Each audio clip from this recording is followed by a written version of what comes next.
से ना मेरी माँ रोई है। पता नहीं अल्लाह मुझसे राजी है या फिर नहीं।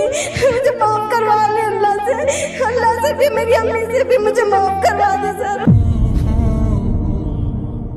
माफ करने वाले का नाम अल्लाह है और माफ करने वाले का नाम माँ भी है। हेलो पापा, पापा मुझे खुश है ना, आज मेरी जिंदगी का सबसे अच्छा दिन है पापा।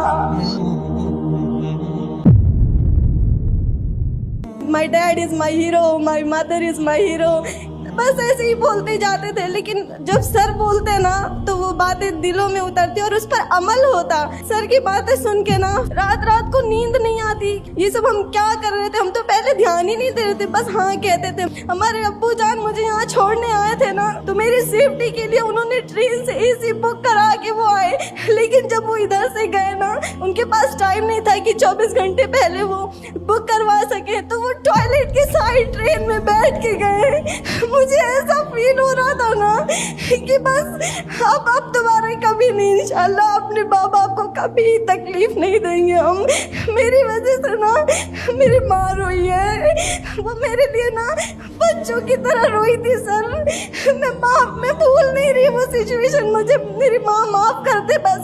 पता नहीं अल्लाह मुझसे राजी है या फिर नहीं, मुझे माफ करवा ले अल्लाह से भी, मेरी अम्मी से भी मुझे माफ करवा दे सर। दो चीजें आपसे मैं बताऊंगा, सुने। माफ करने वाले का नाम अल्लाह है और माफ करने वाले का नाम माँ भी है। ये भी चीज याद रख लें, माँ हमेशा माफ करने के लिए तुली भी रहती है। आप गुनाह से भर दें दुनिया को और फिर मम्मा मुझे माफ कर दें, पूरी दुनिया आपको जालिम समझे, एक माँ ही है जो आपको बाहों में ले लेगी। नहीं नहीं, मेरी बच्ची ऐसी नहीं हो सकती, माफ कर दे, मैं इसे ठीक कर दूंगी।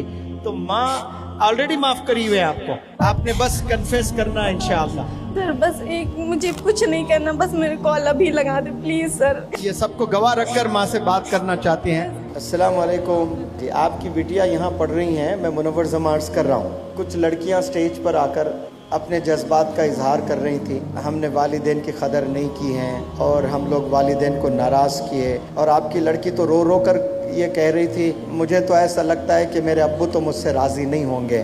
और मैंने इस बच्ची को कहा कि माफ़ करने का नाम ही तो माँ बाप है, माफ़ करने का नाम ही तो अल्लाह है।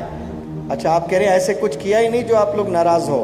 माशाल्लाह, ये तो बहुत अच्छी खबर सुना रहे हो आप। इसका मतलब आप तो तस्लीम कर रहे हैं कि आप तो राज़ी हैं। बहुत उम्दा। फिर ये गलत फहमी में क्यों गुजार रही है अपनी ज़िंदगी? क्योंकि ऐसी सोच रखकर भी कुछ बच्चे डिप्रेशन में चले जाते हैं।